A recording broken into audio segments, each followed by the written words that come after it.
we are discussing critical minerals and rare earths, and we're going to be signing an agreement that's been negotiated over a period of 4 or 5 months. And it was sort of good timing that we got it done just in time for the visit. And we work together very much on rare earths, critical minerals, and lots of other things. And we've had a very good relationship. We've been working on that for quite a while. In about a year from now, we'll have so much critical mineral and rare earths that you won't know what to do with them. They'll be worth about $2. But in the meantime, we're working with Australia and other countries. They're working with us too, but other countries also on that. But we're really working on anything having to do with military protection, military ships, vehicles, guns, ammunition, everything, the whole thing. Today's agreement on critical minerals and rare earths is just taking it to the next level, seizing those opportunities which are before us to take our relationship to that next level. And it's been fantastic, the contact that we've had together, the friendship that we've developed. And Australians love America, and I think Americans kind of like Australia too. That's true, we do. And as we go forward, I think that today will be seen as a really significant day in our relationship. So thank you very much, Mr. President. Okay, so remember when we talked about Australia positioning itself as America's alternative rare earth supplier after China crushed U.S. markets? Well, it just happened. On October 20th, 2025, at the White House, President Trump and Australian Prime Minister Anthony Albanese signed an absolutely massive $8.5 billion critical minerals deal. This isn't just a trade agreement. This is a strategic partnership designed to counter China's global supply chain dominance. Each nation is committing $1 billion over the next 6 months, with billions more in financing commitments lined up behind that. We're talking about joint mining and processing of rare earths and other critical minerals that are vital for high-tech industries and defense. The scale of this is enormous. $8.5 billion pipeline for rare earths and critical materials. Direct U.S.-Australia investments. Expedited project timelines. Minimum price thresholds to protect miners. This is comprehensive economic cooperation at the highest level. And the timing couldn't be better from Trump's perspective. He's been getting hammered by China's rare earth export restrictions that crashed markets. He's been dealing with the fallout from his trade wars. And now he can point to this deal with Australia and say, see, we're securing alternative supplies, we're reducing reliance on China, I'm solving the problem. For Albanese, this is a major win. Australia gets guaranteed American investment in their mining sector. They get technology transfers. They get long-term contracts that provide stability for their industry. And they solidify their position as America's strategic partner in the Indo-Pacific. Trump and Albanese jointly set minimum price thresholds for these minerals. That's significant because it means neither country will undercut the other with cheap prices. They're creating a stable pricing environment that makes investment in mining and processing profitable. That encourages private sector participation beyond just government funding. The goal is to create supply chains that completely bypass China, mine the minerals in Australia, process them in Australia, or the U.S. ship the refined products to American manufacturers. Cut China out of the equation entirely. That's the strategic vision here. This directly addresses the vulnerabilities we talked about before. When China restricted rare earth exports, U.S. tech and defense industries were threatened because they depend on these materials. Now, with Australia ramping up production and processing, the U.S. has an alternative source controlled by a close ally. All right, so the minerals deal is huge, but it's not even the only major announcement from this meeting. Trump and Albanese also reaffirmed their commitment to AUKUS, the trilateral nuclear submarine pact between the U.S., Australia, and the United Kingdom. Trump called the AUKUS agreement full steam ahead and emphasized its key for regional deterrence in the Indo-Pacific. This is important because there had been some speculation about whether Trump would continue supporting AUKUS given his skepticism of multilateral defense arrangements and his transactional approach to alliances. But Trump gave it a full-throated endorsement. Under AUKUS, Australia is set to purchase U.S. nuclear submarines by 2032 and will eventually develop a new generation of submarines jointly with the UK. These aren't just any submarines. These are nuclear-powered attack submarines that represent cutting-edge military technology. The strategic significance is enormous. Nuclear submarines can operate for months without surfacing, making them incredibly difficult to detect and track. They can project power across vast ocean distances. And in the Indo-Pacific context where China is rapidly expanding its naval capabilities, having advanced submarines is critical for maintaining military balance. A UK-US represents more than just submarines, though. It's technology sharing at the highest levels, it's defense industrial cooperation, it's intelligence coordination.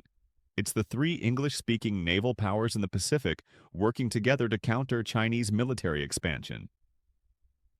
Trump's emphasis on regional deterrence shows he understands, or at least his advisors have convinced him, that AUKUS is about containing China's ambitions in the South China Sea and preventing Chinese domination of the Indo-Pacific region.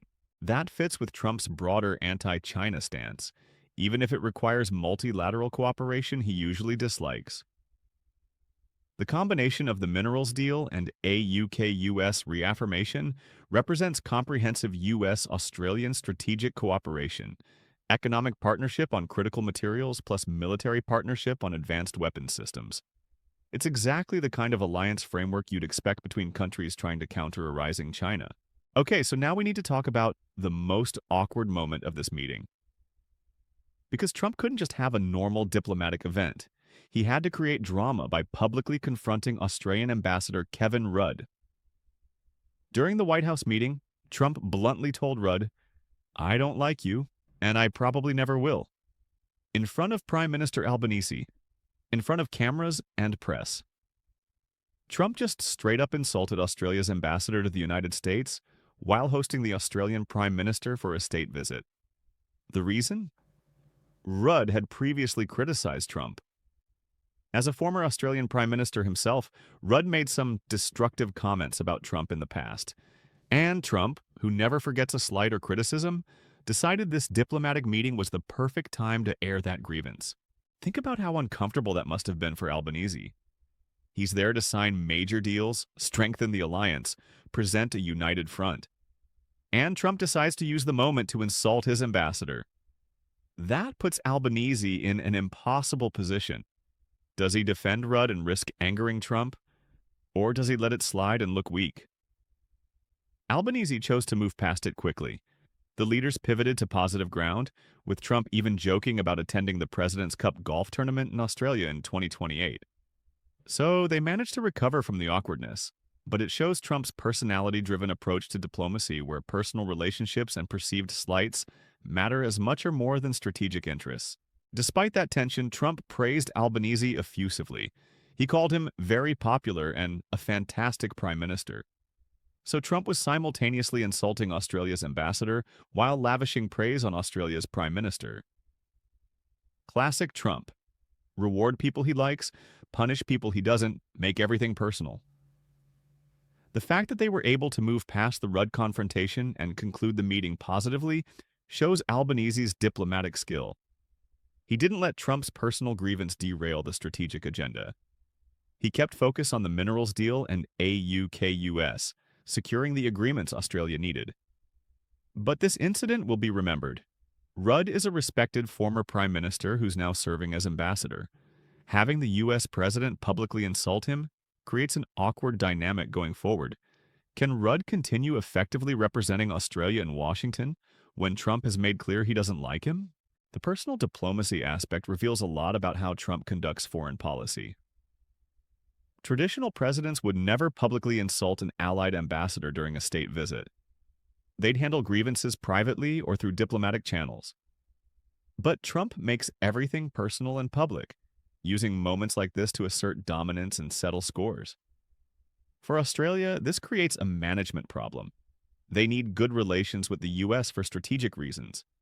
But they also need their ambassador to be effective. If Trump won't deal with Rudd, does Australia need to replace him? Or do they keep him and work around Trump's personal animosity? The broader takeaway is that while the substantive outcomes of this meeting were very positive, $8.5 billion minerals deal, AUKUS reaffirmation, strong bilateral cooperation. The process was classically Trumpian.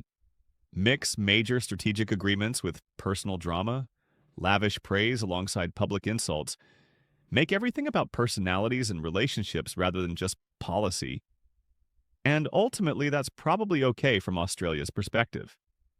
They got what they came for, the minerals deal and AUKUS support.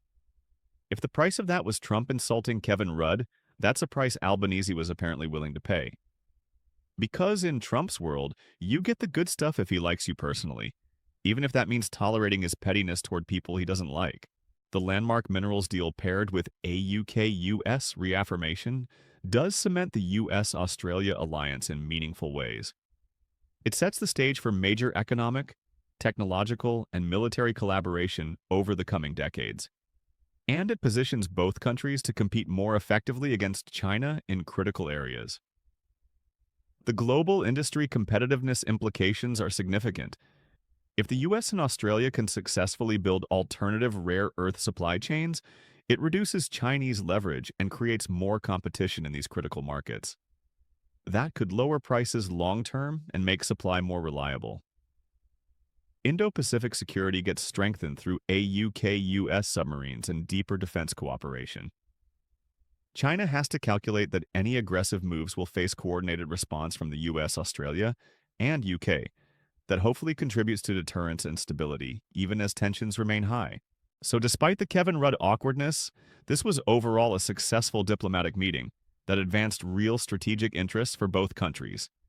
And that's probably what history will remember, rather than Trump's petty personal comments. Though, knowing Trump, the personal drama is what he'll probably tweet about more than the actual substance of the agreements. Retry.